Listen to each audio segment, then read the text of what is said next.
তোমরা ইতিপূর্বে দশম শ্রেণীর প্রথম সামেটিক পরীক্ষা দিয়ে দিয়েছো সবাই। এবার দ্বিতীয় সামেটিক পরীক্ষায় তোমাদের চতুর্থ অধ্যায় থেকে শুরু হবে।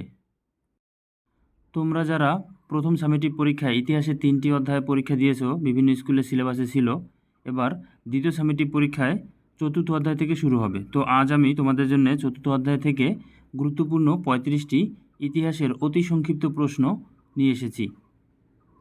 তোমরা এই ভিডিওটি দেখে ইতিহাসের প্রশ্নগুলি নিজেদের মতন করে পড়ে নিতে পারো। এই প্রশ্নগুলি তোমরা লিখে লিখে প্র্যাকটিস করতে পারো এবং বাড়িতে ভালোভাবে পড়তে পারো। তো দেরি না করে শুরু করা যাক আজকের ইতিহাসের প্রশ্ন এবং উত্তর। প্রথম প্রশ্ন রয়েছে, কত সালে মহাবিদ্রোহ শুরু হয়? 1857 সালে। 1857 সালে প্রথম কোথায় বিদ্রোহ শুরু হয়? ব্যারাকপুরে। ব্যারাকপুরের সেনা ছাউনিতে কবে মহাবিদ্রোহ ঘটে? 1857 সালের 29শে মার্চ। কে ব্যারাকপুরের মহাবিদ্রোহ সূচনা করেন? মঙ্গল পাণ্ডে। 1857 সালে মহাবিদ্রোহে প্রকৃতপক্ষে কোথায় শুরু হয়? উত্তরপ্রদেশের মিরাটে 10ই মে। তারপরে প্রশ্ন দেখো, এনফিল্ড রাইফেল কোন বিদ্রোহের সঙ্গে যুক্ত? মহাবিদ্রোহের সঙ্গে যুক্ত। এনফিল্ড রাইফেলের কার্তুজের খোলসে কী লাগানো ছিল বলে গুজব রটেছিল? গরু ও শূকরের চর্বি। মহাবিদ্রোহের সময় কে দিল্লিতে নেতৃত্ব দিয়েছিলেন? বখত খান। 1857 সালের মহাবিদ্রোহের সময় বিদ্রোহীরা কবে দিল্লি দখল করে? 1857 সালের 11ই মে। তারপরে দেখো, মহাবিদ্রোহের সময় কাকে হিন্দুস্তানের সম্রাট বলে ঘোষণা করা হয়? মুঘল সম্রাট দ্বিতীয় বাহাদুর শাহকে।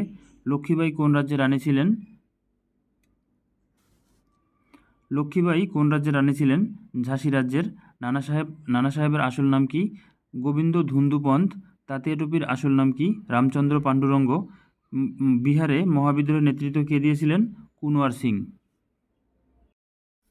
এরপর দেখো 15 নম্বর প্রশ্ন রয়েছে, উত্তর পূর্ব ভারতের আসাম থেকে কে মহাবিদ্রোহের নেতৃত্ব দিয়েছিলেন? মনিরাম দেওয়ান। কোন ইংরেজ সেনাপতি লখনৌ পুনর্দখল করেন? Sir Colin Campbell. মহাবিদ্রোহ কবে দমন করা হয়? 1858 সালে। ডিসরেলি কে ছিলেন? ইংল্যান্ডের টরি পার্টির নেতা ছিলেন। মহাবিদ্রোহকে কে প্রথম জাতীয় বিদ্রোহ বলে অভিহিত করেছেন? টরি পার্টির নেতা Disraeli. The sepoy mutiny and the revolt of 1857 বইটির লেখক কে? ডক্টর রমেশচন্দ্র মজুমদার। মহাবিদ্রোহকে কারা সামন্ততান্ত্রিক প্রতিক্রিয়া বলেছেন? রমেশচন্দ্র মজুমদার, রজনী পাম দত্ত। এখানে দেখো এটা পান লেখা আছে, এটা পাম ম হবে, হ্যাঁ, টাইপিং মিস্টেক হয়েছে। সুরেন্দ্রনাথ সেন, পিসি যোশী প্রমুখ। দ্য ডিসকভারি অফ ইন্ডিয়া বইটি কার লেখা? জওহরলাল নেহরুর লেখা। এরপরে দেখো, মহাবিদ্রোহ সম্পর্কে শশীভূষণ চৌধুরীর লেখা বইয়ের নাম কি? Civil rebellion in the Indian mutinies. History of the freedom movement in India বইটি কার লেখা? শৈলেন্দ্রনাথ সেনের লেখা। এরপরে দেখো, ইন্ডিয়ান আনরেস্ট বইটি কার লেখা? Valentine Chirol. The Indian war of independence 1857 বইটি কার লেখা? বিনায়ক দামোদর সাভারকারের।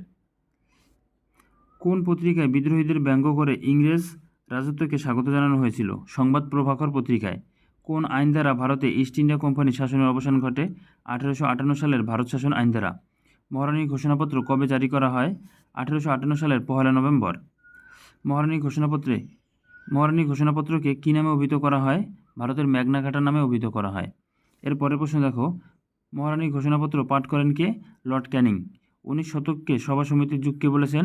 অনিল শীল। 33 নম্বর প্রশ্ন দেখো, মাদ্রাস নেটিভ অ্যাসোসিয়েশন কবে প্রতিষ্ঠিত হয়? তো এই প্রশ্নের সঠিক উত্তর হয়ে যাবে 1952 সালে। ভারতের রাজনৈতিক চিন্তার পথিকৃৎ কে ছিলেন? রাজা রামমোহন রায়। বঙ্গভাষা প্রকাশিকা সভা কবে প্রতিষ্ঠা করা হয়? 1836 সালে। এই ছিল আজকের ইতিহাসের গুরুত্বপূর্ণ 35টি প্রশ্ন। আগামী পরশুদিন আমি তোমাদের জন্য আরও গুরুত্বপূর্ণ 35টি ইতিহাসের প্রশ্ন নিয়ে হাজির হব। তোমরা ভিডিওগুলো পরপর দেখতে থাকবে এবং বাড়িতে পড়তে থাকবে। দরকার হয় এগুলো লিখে লিখে পড়তে পারো, তাহলে তোমাদের ইতিহাসের আরও প্রিপারেশনটা ভালো হবে। তো এই ছিল আজকের ভিডিওটি দেখার জন্য ধন্যবাদ।